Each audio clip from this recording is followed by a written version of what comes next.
Hello, good evening. It's Monica from Life is Art, and it's Wednesday.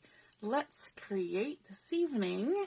We are going to be creating a split front card, and I've done these before, but this one is a little bit different, and it's nice to create using different methods to create a similar card. And so you may be familiar with a split front card where you cut a piece off the bottom of the card and shift it down, and then you put a panel in the middle. So we're going to be doing that, but with a little bit of a twist. And so if you're joining me live, just say hello or howdy so I know you're here. And if you're watching later on replay, you can say replay. Hey, Heather, I see you're watching. Hello, hello. I hope you've had a great day today. And so we're going to be using the stamp of the month, which is the Bee's Knees. And this is available all month long during July. And this is a great stamp set to get. You can purchase it just outright as a stamp set, or you can get it for the discounted price of $6.75 when you place an order of $60 or more. And you can get it for free if you're VIP and you put in your order for $60. So that's great. And I like to show you a bunch of different ways of using the stamp of the month. So I've gone ahead and I have stamped out the little bee from the stamp of the month. And right off the bat, we're just going to start with coloring because it's going to take us a minute. And so I thought we might as well get it done quick. And so I'm going to start with my Citrus Blend yellow marker. These are the Spectrum Noir Tri-Blends.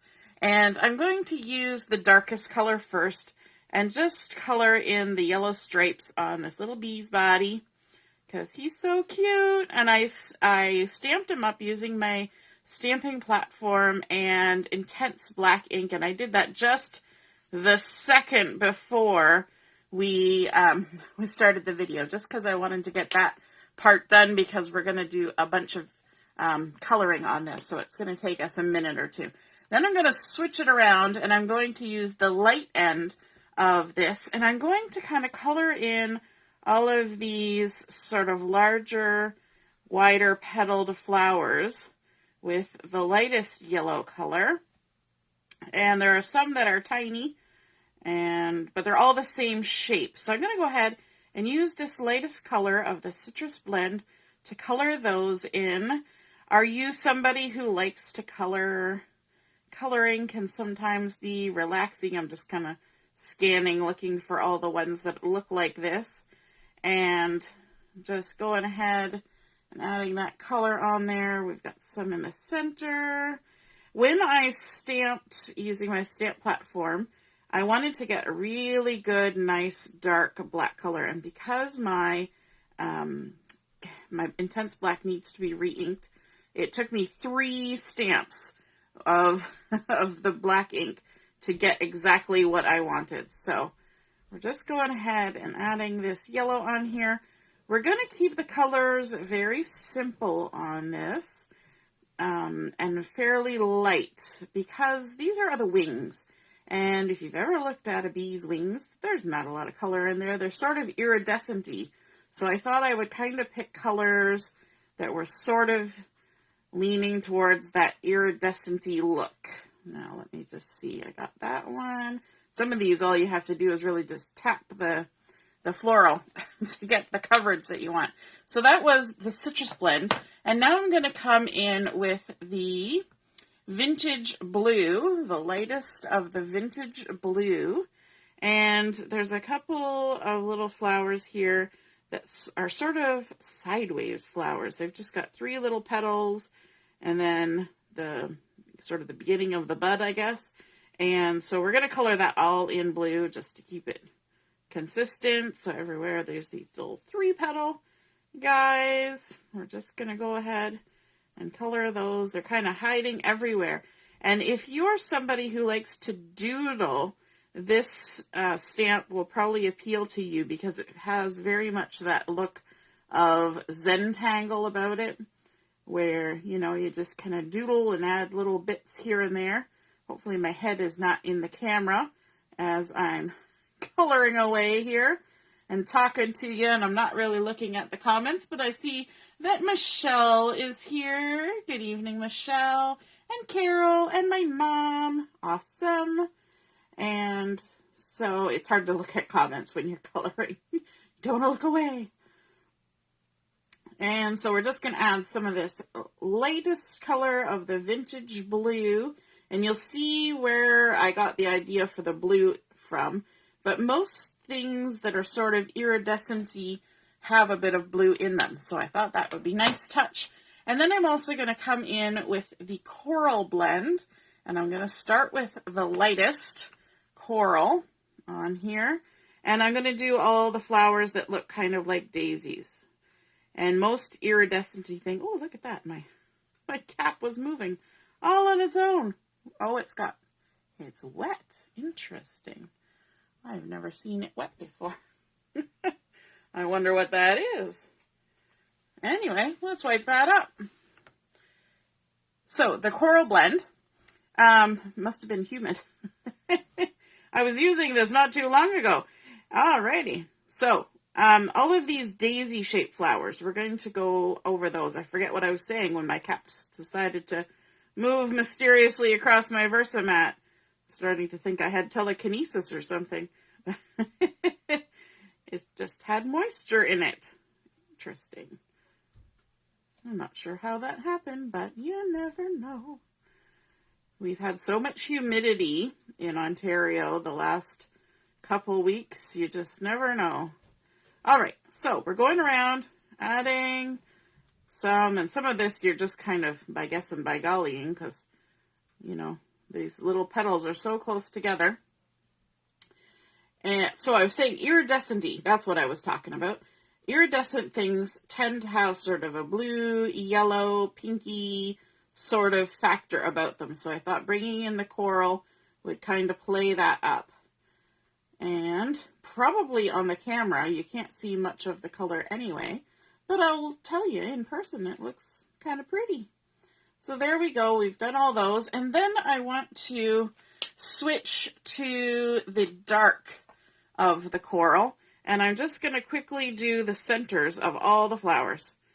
And some of them, all you have to do is tap, tap, tap, and just add a little hit of the brighter or darker color in the centers.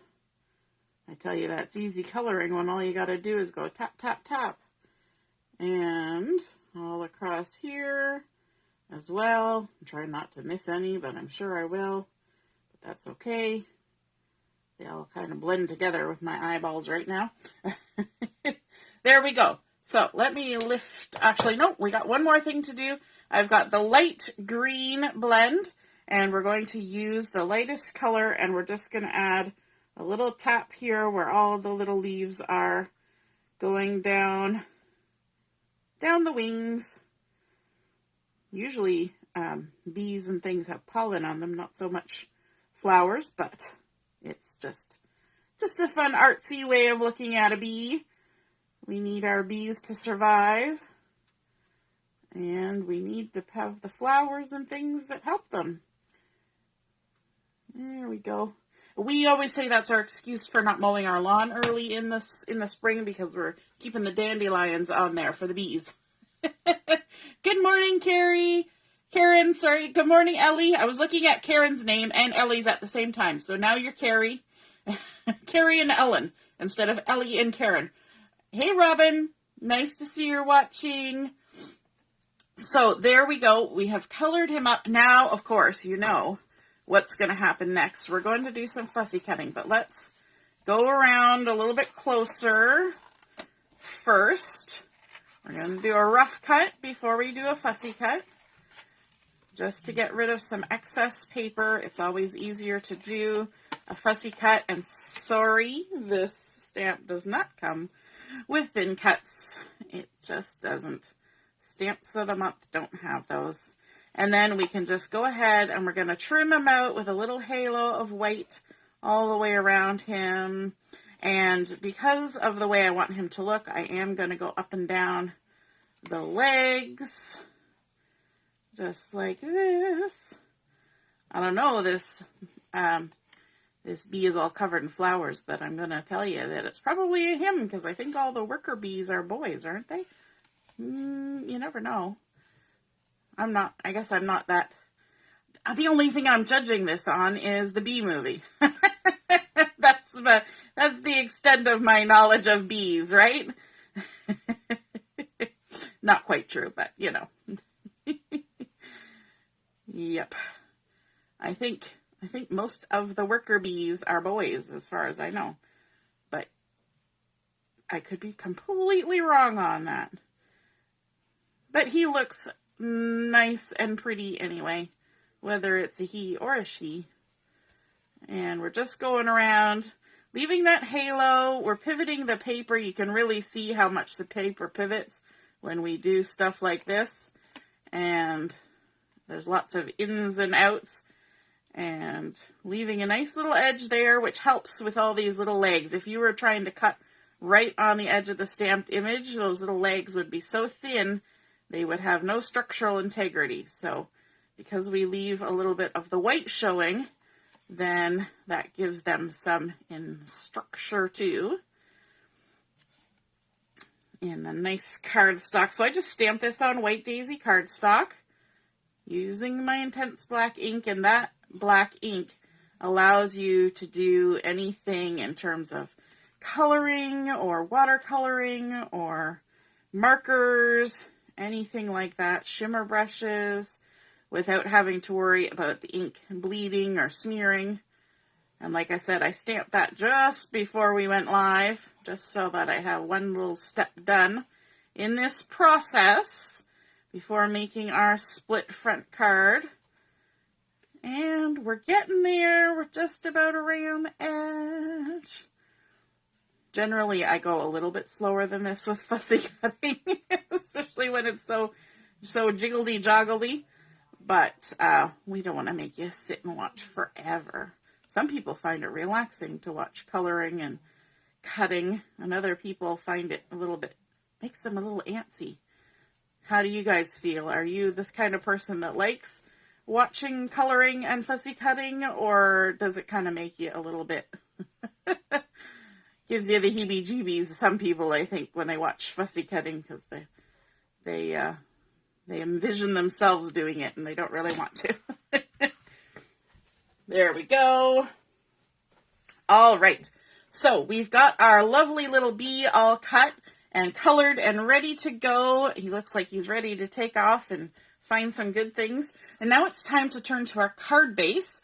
And so for this card, I have a piece that is 4 1/4 by 10 inches. So 4 1/4 by 10 inches. Oh, Michelle says she doesn't mind watching at all. That's awesome. That's good because I do it a lot. So if you minded it, if it bothered you, you wouldn't want to watch.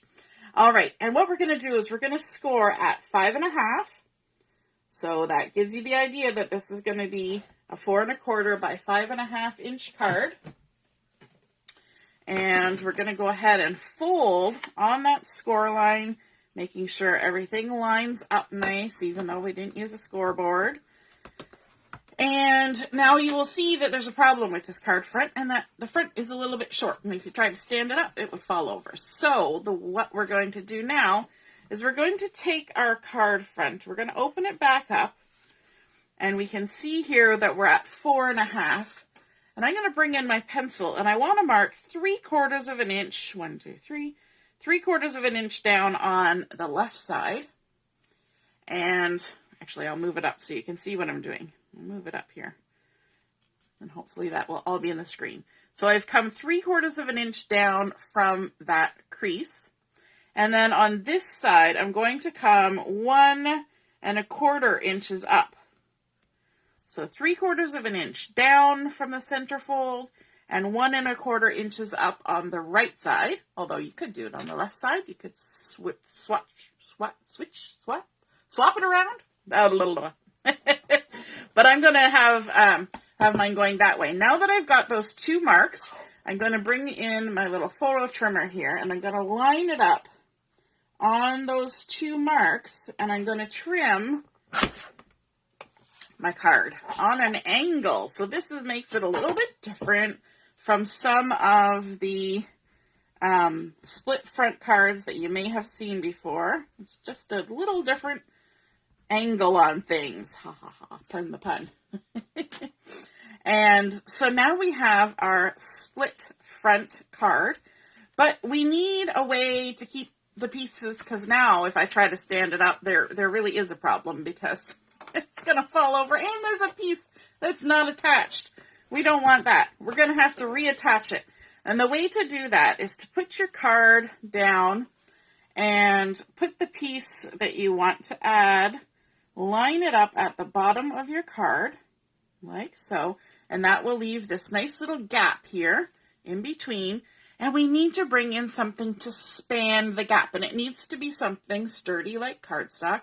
So I decided to use some mist glitter paper, and I used my basic circles thin cuts, the largest one, which creates a 3-inch circle.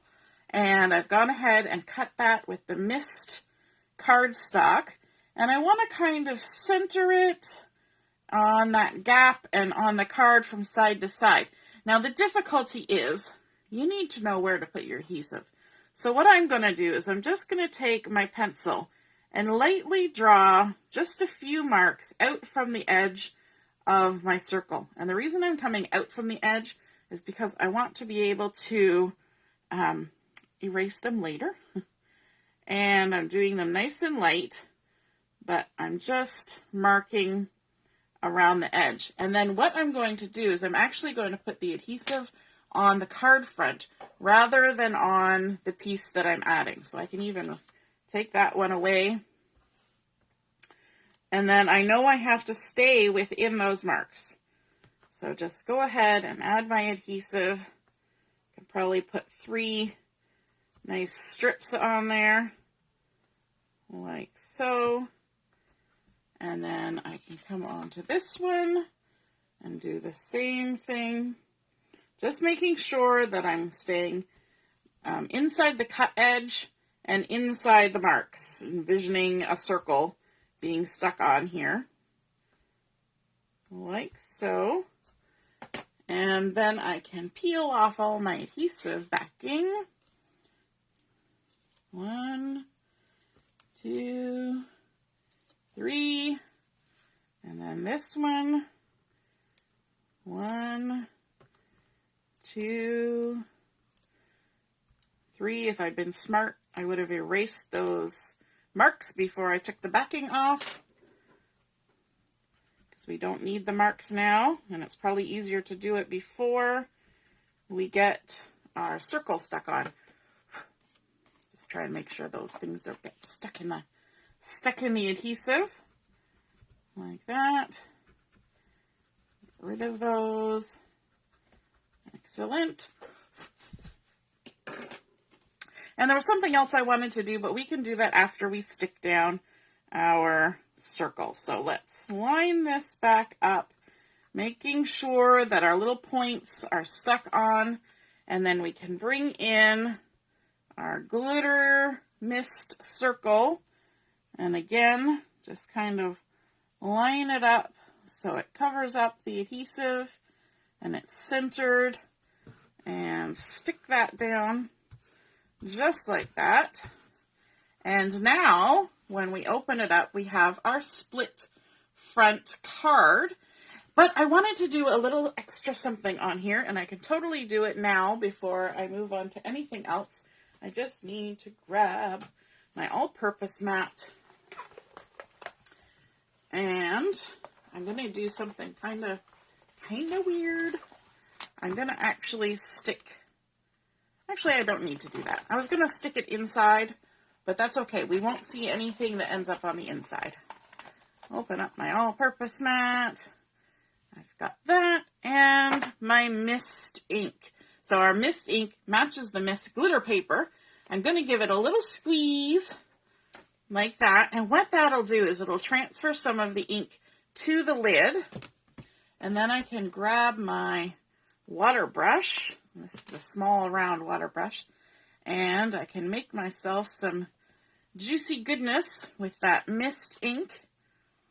And just go ahead and add some splatters on here like that. Just, oop, I missed my finger and hit the card. That's all right. It'll be fine. I'm going to turn it around. We're going to splatter down here at the bottom. I usually use my pencil for this, but I didn't. And so now it slipped off my finger and made a mess. And then I can clean off my brush. Just squeeze and wipe. Easy peasy. And then we want to make sure, now you notice that I put my ink pad way far away. I didn't leave it here on my all-purpose mat because I want to remind myself that I have to clean that water out before I add it back onto my ink pad. I don't want to accidentally end up with a whole bunch of water where it doesn't belong, right? Okay, so scooch that out of the way. And I think I moved everything around when I was doing the thing with the all-purpose mat. There we go.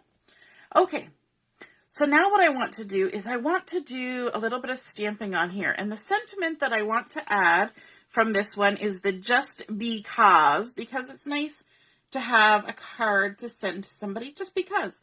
For no particular reason. It's not because it's their birthday. It's not because it's their anniversary. It's just because. And you know, we all like getting happy mail. So I'm going to use the mist ink for this. And I've got my stamp loaded up on my little block here.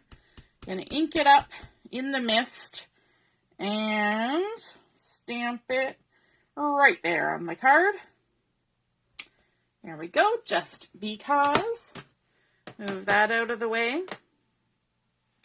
And then I want to add a little bit of something in behind to kind of accentuate that split front card. And so I've taken a piece of the mix-in paper, and this is the beautiful honey butter that has the little white stitching all over it. And so we're going to add that on the inside of our card.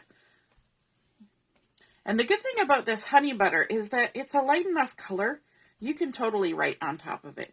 Now you're going to want to make sure that when you write your message on the inside of your card, you kind of keep track of where the opening is so that your writing is not all over the place and seen from the front. So sometimes what I do when I have a split front card is I take a light pencil mark and I'll just kind of, like I did before with the, for the adhesive, just make a couple tick marks just to outline where the split is so that I don't stick it in the wrong spot. You don't want to have your message kind of poking out there. It'll kind of detract from what you're doing. So then let's bring in our little bee. We're going to add some foam tape to the back of him. And I've got my 3D foam tape here. Now we are adding this on top of glitter paper. And if you've ever worked with glitter paper, you will know that glitter paper does not play well with others. It doesn't play well with adhesives, especially. And so even though we have the foam tape here, we're going to add some liquid glue just as extra insurance, because liquid glue tends to be the best at adhering to glitter paper. And I think it's because the liquid glue can get down in all the little nooks and crannies, right? So let's add right on top of our foam tape. We're going to add a little bit of liquid glue on there just to make sure, like so, and pick it up.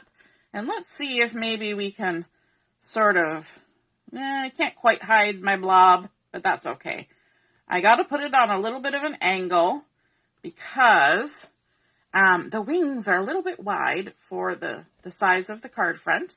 And, but it looks kind of cute on an angle. It looks like he's off flying about his bee business. And so I'm also going to bring in some bitty sparkles. Add some bitty sparkles. I think the bitty sparkles look really nice when you've done splattering or blobbing, as the case may be. And so let's stick a few of these on here, kind of in the areas where we were concentrating our splattering. So there we go, a few down there. And then let's add a couple up here, just because they're so pretty and sparkly.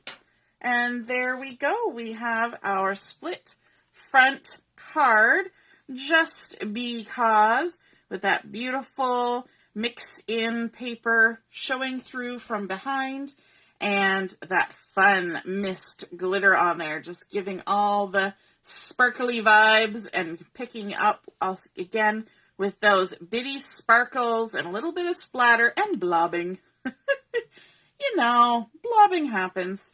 And then on the inside, we have a nice area that we can write our message and create a beautiful saying or whatever we want to stamp. There's some beautiful stamps on here that we can add. You're the bee's knees, celebrate every moment, thinking of you, sweet friend. Hi, all those fun things can be added to the inside if you would like.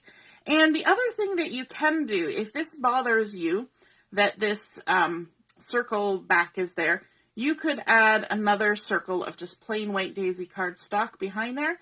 It might add a little bit of extra structure to it as well, but I think the glitter paper is sturdy enough that it will stand just fine and it won't be a problem. So I hope you guys enjoyed seeing that split front card come together, a little bit different than the average split front card. And, you know, when you learn one technique, it kind of translates. You can just think of other different ways. You could even make a split front card that goes on a little swooshy. You could make one that's straight across. You can make a card that has more than one split. Lots of different things that you can do once you get the ideas flowing in your head. So I hope you enjoyed that. And if you create one just like this, I would love to see it. So take a picture and pop it in the comments when I post the picture of this card.